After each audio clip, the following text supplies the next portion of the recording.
British রানী অথবা রাজা, ফ্রান্সের রাজা, স্পেনের রানী, রাশিয়ান জার, এরা কিন্তু একই ফ্যামিলির। এই জায়গাটাতে এসে ওদের কিন্তু ভেতরে ভেতরে আলাদা আন্ডারস্ট্যান্ডিং আছে। যুদ্ধ ওদের কাছে হচ্ছে ক্ষমতার খেলা।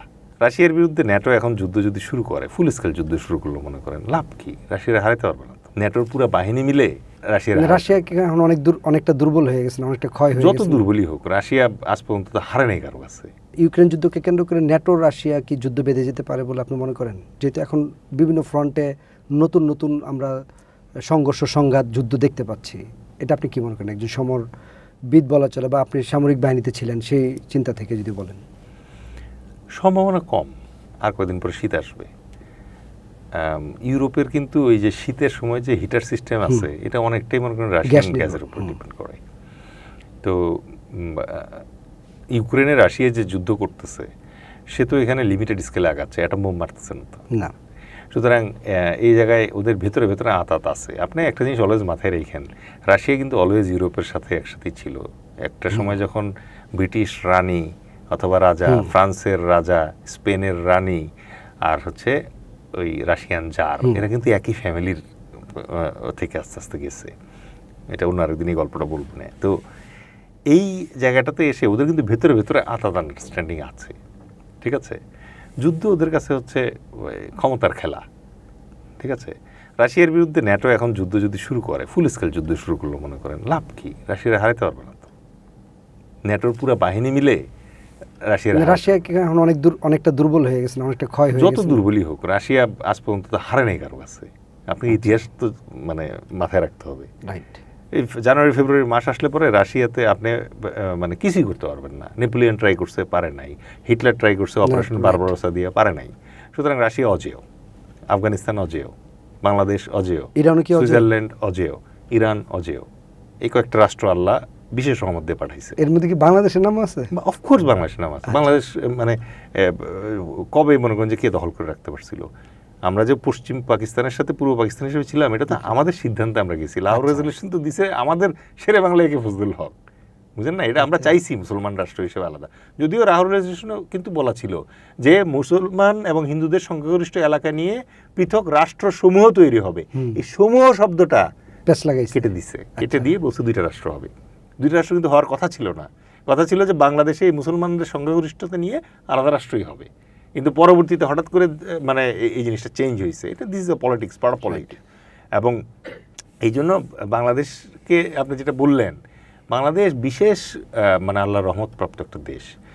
এবং আমাদের রহমত একটাই ভাই, সেটা হচ্ছে নদী নালা আমাদের। এই নদী নালার জন্য আলেকজান্ডার আসছিল। আলেকজান্ডার আসার পরে যখন আক্রমণ করতে আসছে, ঝিলম নদী ক্রস করছে, সে পুরুকে হারাইছে। হারানোর পরে সে বাংলার দিকে আসতে চাইছিল। বাংলায় তখন এই পাশে মগধ সাম্রাজ্য ছিল। আচ্ছা, মগধের মানে বাংলা অংশটা যেটা ছিল, ওই জায়গায় তখন প্রায় 3000 হাতির বাহিনী ছিল, 4000 ঘোড়ার বাহিনী ছিল, এবং খুব শক্তিশালী নৌ বাহিনী ছিল। আমাদের 100 রকমের নৌকা তৈরি হইতো তখন এই বাংলাদেশ। এটা তো এখন আমাদের অনেকটা কমে গেছে। বাট আমাদের নৌকা, যেহেতু আমাদের নদীমাতৃক দেশ, ছোট নৌকা, মাঝারি নৌকা, বড় নৌকা, যুদ্ধ নৌকা, এগুলো বিভিন্ন ধরনের নৌকা আমাদের হইতো। তো এই রিপোর্টটা যখন পাইছে, এই মানে আলেকজান্ডার পাইছে, তখন আলেকজান্ডারের যে উপদেষ্টারা ছিল তারা বলছে যে দেখেন, আমাদের বাহিনী মূলত ঘোড়ায় চড়ে যুদ্ধ করে অভ্যস্ত বাহিনী, কিন্তু ওই দেশটা এত বেশি নদী নালা, আর যদি বর্ষাকাল হয় তাহলে ঘোড়াটাকে যে শুকনা দাঁড় করায় রাখবেন ওই জায়গায় নাই। তো ওই জায়গায় আপনি যাবেন কিনা করতে? আলেকজান্ডার আসে নাই এখানে অ্যাটাক করতে। এই ইন্ডিয়া যখন বাংলাদেশকে, পাকিস্তান যখন বাংলাদেশে ক্র্যাকডাউন করলো 1971 সালে, আপনি ওই ইয়ার বইই পাবেন, ইন্ডিয়ান জেনারেলদের বইই পাবেন, দ্য লাইটেনিং ক্যাম্পেইন, বইয়ের নামও বলে দিলাম।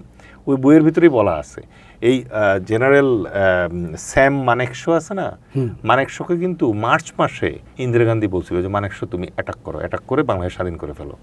মানেকশো বলছে তাকে যে ম্যাডাম, আপনি তো অনেকটা ঈশ্বরের মতো, আপনি যদি বলেন যে হও তাহলে আমার হইতেই হবে, ঠিক আছে, কিন্তু আপনি যদি আমাকে এই মার্চ, এপ্রিল, মে, জুন, জুলাই এই মাসগুলোতে যদি বাংলাদেশ আক্রমণ করতে বলেন, তাহলে আপনাকে 100% গ্যারান্টি দিয়ে একটা আমি পরাজয় এনে দিতে পারবো।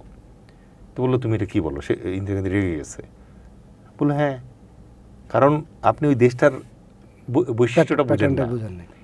ওই দেশে বর্ষাকালে এক একটা নদী 2-3 কিলো চওড়া হয়ে যায় পানি দিয়ে, 2-3 কিলো চওড়া আমি আর্মি ব্রিজ পাবো কই, আমার ট্যাঙ্ক আমি কি দিয়ে পাঠাবো এখানে? তখন ওই মেইন যে রাস্তা আছে, শুকনো রাস্তা, এই রাস্তার উপর আমার ট্যাঙ্ক রাখতে হবে। আর রাস্তার উপরে যখন আমি ট্যাঙ্ক রাখবো, তখন পাকিস্তান বিমান বাহিনী এসে এগুলো সব গুঁড়ো করে দিয়ে চলে যাবে। তো বললো তাহলে তুমি কি বলো? বললো যে আপনি যদি আমাকে অনুমতি দেন, তাহলে আমি পরিকল্পনা করে ঠান্ডা মাথায় আপনারা বলতেছি ডিসেম্বর মাসে গিয়ে আমি ওখানে সৈন্য পাঠাইতে পারবো। তাও ডিসেম্বর মাসে সৈন্য কেন পাঠাইতে পারবো? শুকনো ডিসেম্বর মাসে হিমালয়ান পর্বতের যে প্যাসেজগুলো আছে, এগুলো বরফ দিয়ে আটকা পড়ে যায়। তখন ওইখানে চায়নার এগেনস্টে যে ডিভিশনগুলো রাখা আছে, ওগুলো আমি সরাই নিয়ে আসতে পারবো। এবং এই যুদ্ধ আমাকে এনি হাউ ফেব্রুয়ারির আগে শেষ করতে হবে। ঠিক আছে, মানে আবার এটা ফ্রন্টে ফেরত দেওয়া আবার যায়। ফ্রন্টে ফেরত দেওয়া লাগবে। এই জন্য দেখেন 16 ডিসেম্বরের ভিতরে যুদ্ধ শেষ করছে, ফেব্রুয়ারি মাস পর্যন্ত বাংলাদেশের ধন সম্পদ লুটপাট করছে তারা, কারণ গুণিমতের মাল তার নাই, বাংলাদেশের মালই নেওয়া লাগবে। তাদের কমান্ডারদের লেখা বইয়ে আছে কমোড চুরি করার জন্য ইন্ডিয়ান অফিসারের চাকরি গেছে। ঠিক আছে, আচ্ছা। তারা বাংলাদেশের কমোড, বালতি, চেয়ার, টেবিল সব লুটপাট করে নিয়ে এগুলো কি গেছে। বইয়ের মধ্যে রাইট ডাউন করা? হ্যাঁ, ইভেন মনে করেন যে বাংলাদেশ স্বাধীন হওয়ার পরে খালেদ মোশাররফ ইন্ডিয়াতে গেছে মিটিং করতে, কারণ বাংলাদেশের অস্ত্রপাতি লুট করে নিয়ে চলে গেছিল। তো পরে গিয়ে বলছে যে স্যার আমাদের তো নতুন আর্মি, আমাদের যে কামানগুলো চুরি করে নিয়ে গেছেন এগুলো তো পাকিস্তানি কামান, এগুলো আমাদের হওয়ার কথা, কয়েকটা কামান ফেরত দেন। পরে কয়েকটা কামান ফেরত দিচ্ছে। ঠিক আছে, তো এই হচ্ছে অবস্থা।